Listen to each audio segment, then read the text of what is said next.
Hello friends, আমি জয়া বাম্বিকাস কিচেনে আপনাদের স্বাগত। আজকে আমি আপনাদের সামনে একটা অন্যরকম নতুন রেসিপি নিয়ে হাজির হয়েছি। এর আগে আপনারা অনেকে বিউলির ডাল বা কলাইয়ের ডাল রান্না করেছেন, কিন্তু আমি এখানে একটু অন্যরকমভাবে রান্না করব।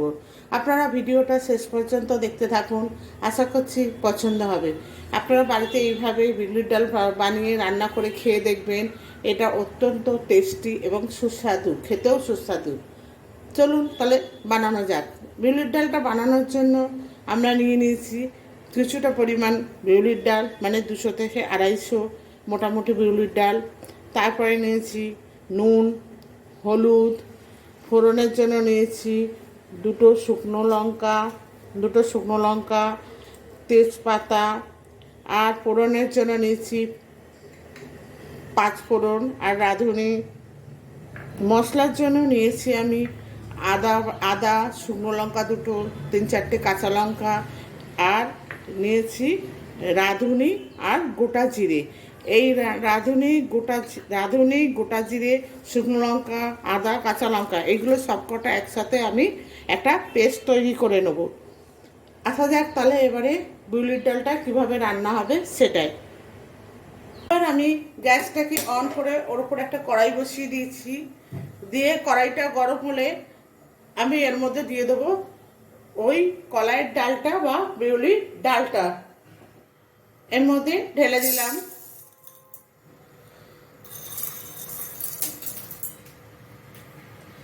দিয়ে আমি ডালটা একটু ভেজে নেবো। ডালটা যদি ভেজে নেওয়া না হয় তাহলে একটা লোদ লোদ ভাব থাকে, তাই জন্য আমি ডালটাকে একটু হালকা ব্রাউন করে ভেজে নেবো। তার সময় একটা গন্ধ বেরোবে কাঁচা ডালের, তখন মনে করবেন ডালটা ভাজা হয়ে গেছে। এবার এই ডালটাকে আমি একটা কুকার নিয়ে নেবো, সেই কুকারের মধ্যে সেদ্ধ করে নেবো। এই কুকারে দিয়ে এটাকে আমি সেদ্ধ করে নেবো।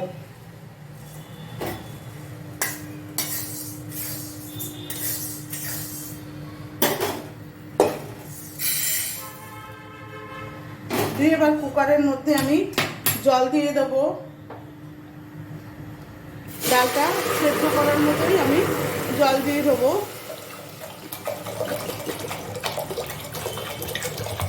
আর অল্প একটু সামান্য নুন দেবো, যাতে ডালটা ভালো মতো সেদ্ধ হয়ে যায়। একটু নুন দিলাম আর 2-3টে কাঁচা লঙ্কা। আপনারা ডালেও দিতে পারেন বা বেটেও দিতে পারেন, যখন মশলাটা বাটবো তখন। তা আমি ডালে 2টো দিয়ে রাখলাম আর মশলাতেও 2টো দেবো। 2টো কাঁচা লঙ্কা দিয়ে দিলাম।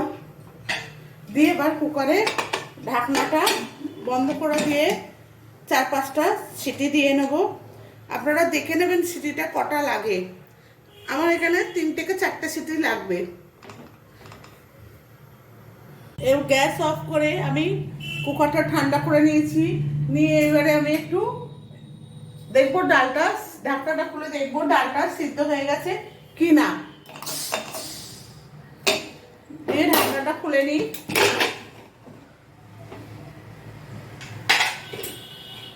দেখুন বন্ধুরা, আমার ডালটা কত সুন্দর সিদ্ধ হয়েছে। এবার আমি এতে একটুখানি কাঁটা দিয়ে নেবো, ডালের কাঁটা দিয়ে ডালটা আরো ঘেটে যাবে।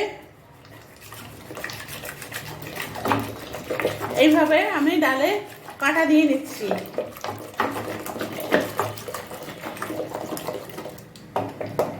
দেখুন ডালটা পুরো ঘেটে গেছে। এবার আমি এর মধ্যে কড়াই এবার গ্যাসটাকে অন করে আমি কড়াই বসিয়ে দেবো।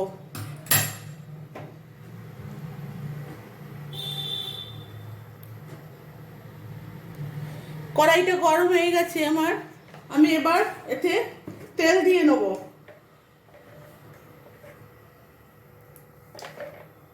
আন্দাজ মতো তেল দেবো। আপনারা আপনাদের আন্দাজ মতো তেল দেবেন। তেল গরম হয়ে গেছে। এবার আমি এর মধ্যে দেবো, আমি আঁচের ফ্লেমটা একটু কমিয়ে নিচ্ছি। দিয়ে আমি এবার এর মধ্যে দিয়ে দেবো তেজপাতা, শুকনো লঙ্কা আর রাঁধুনি আর পাঁচফোড়ন দিয়ে আমি কিছুক্ষণ এটাকে ভাজবো। এইবার এর মধ্যে আমি দিয়ে দেবো আগে থেকে ধুয়ে রেখেছি চিংড়ি মাছ। চিংড়ি মাছগুলো আমি এর উপরে ছেড়ে দেবো। চিংড়ি মাছগুলো একটু ভেজে নেবো এই তেলেই।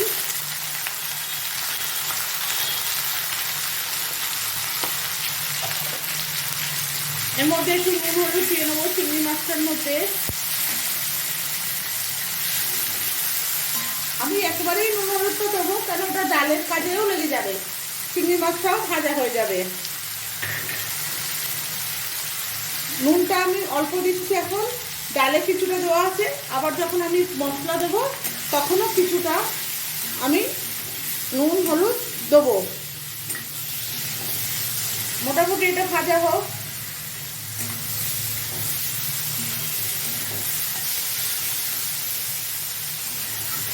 বন্ধুরা, আপনারা এটা বাড়িতে হতে অবশ্যই ট্রাই করবেন, দেখবেন খেতে খুবই ভালো লাগে। এবার এর সাথে আর কিছু লাগে না, একটুখানি কোনো কিছু ভাজা, যে কোনো একটা ভাজা বা আলু ভাতে, আলু পোস্ত, যেটা এদেশীয়দের প্রিয় খাবার বিউলির ডাল আলু পোস্ত, সেটা আপনি আপনাদের মতো করে ডালের সাথে একটা করে নেবেন। এদেশীয় বলাটা মানে হবে কেন, অনেকেই বিউলির ডাল খেতে পছন্দ করেন। এবার আমার এটা ভাজা হয়ে গেছে মোটামুটি চিংড়ি মাছটা। আমি এবার রেখে দেবো মশলাটা, জিরে, আদা, কাঁচা লঙ্কা, শুকনো লঙ্কা আর রাঁধুনি, যেটা হচ্ছে মেন স্পেশাল, সেটা হচ্ছে রাঁধুনি। এবার এই বাটাটা আমি দিয়ে দিলাম, দিয়ে এবার এর মধ্যে আর একটু হলুদ আর একটু নুন অ্যাড করে দেবো।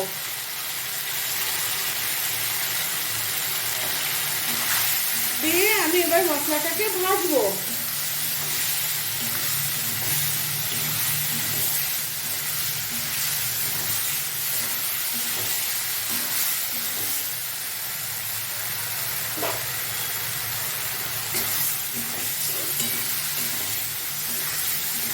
মশলাটা ভাজা হয়ে গেলে যখন একটু তেল বেরোবে,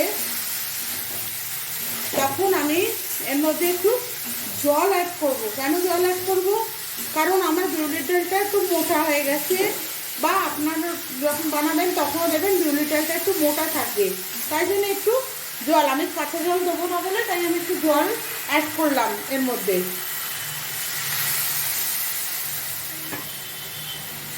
জল অ্যাড করার পর আমি এবার এর মধ্যে তুলে দেবো বিউলির ডালটা বা কলাইয়ের ডালটা।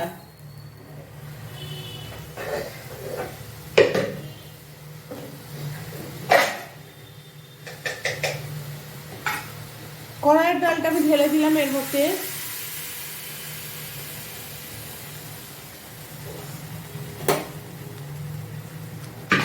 দিয়ে আমি ভালো করে এটাকে, আঁচের ফ্লেমটা একটু কমিয়ে দিচ্ছি, দিয়ে এবার এটাকে ভালো করে নাড়াচাড়া করব।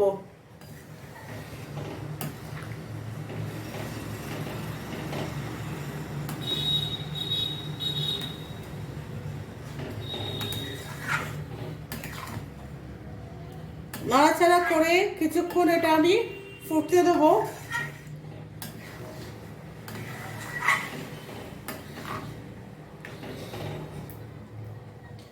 এবার এটা ফুটতে দেবো, ঢাকা দেবো না, ঢাকা দিলে কেন উপর হয়ে পড়ে যাবে, উঠলে পড়ে যাবে, তাই এটা ঢাকা দেবো না, এটা আবার ফুটতে দেবো। মোটামুটি ডালটা আমার হয়ে গেছে, ফুটেও এসেছে। এভাবে বারবার করে নাড়বেন, নাড়তে থাকবো, কেন নাড়তে না নাড়লে নিচে তলায় লেগে যেতে পারে। বন্ধুরা, আমার ডাল মোটামুটি হয়ে গেছে। আপনাদের যদি এই রেসিপিটা ভালো লাগে তাহলে অতি অবশ্যই একটা লাইক, সাবস্ক্রাইব করবেন, আর লাইক দেবেন, চ্যানেলটাকে সাবস্ক্রাইব করবেন, আর বেল আইকনটা প্রেস করে আমার সাথে থাকবেন।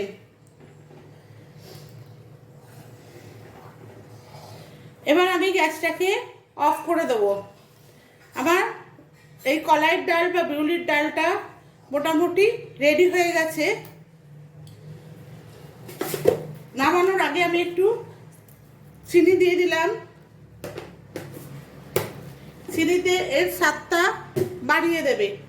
মোটামুটি হয়েও গেছে, এবার আমি গ্যাসটাকে অফ করে দিচ্ছি।